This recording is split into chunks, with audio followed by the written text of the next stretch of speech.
These recommendations are not far from conversations we've had from Nigerians, electorates, members of the electorate who stepped out in their numbers, especially young people that went out to vote.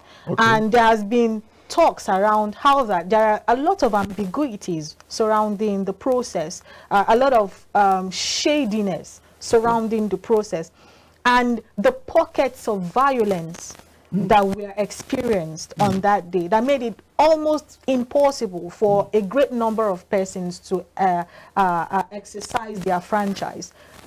Based on these conversations, you still think that the election went well? Well, let me little disagree with you.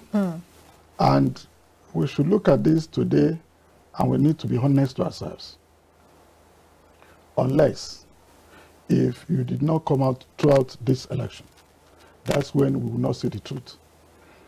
I see the anxiety of some Kereje. I mean, Kereje means that those small political parties, that they wanted to win election. I see some bigger people or party who really wanted also to win election. We saw them on the field, and the areas we monitored, we see that it is camp, which I can tell you, I have all the polling units with me, is camp, and they are waiting for the last result after the closing hours of the election by 2 to 2:30 hours.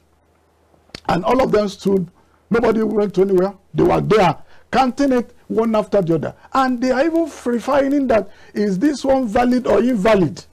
If your thumbprint has gone beyond where the line or where it's supposed to be, they will count it as invalid. And it is those the electorate identify that, okay, pick that, don't pick this. So I don't see where they are now going to tell me, unless in some areas where we see some videos where some local government or state officials begins to drive away some people not to vote for one party. That is not supposed to be. That's what I say.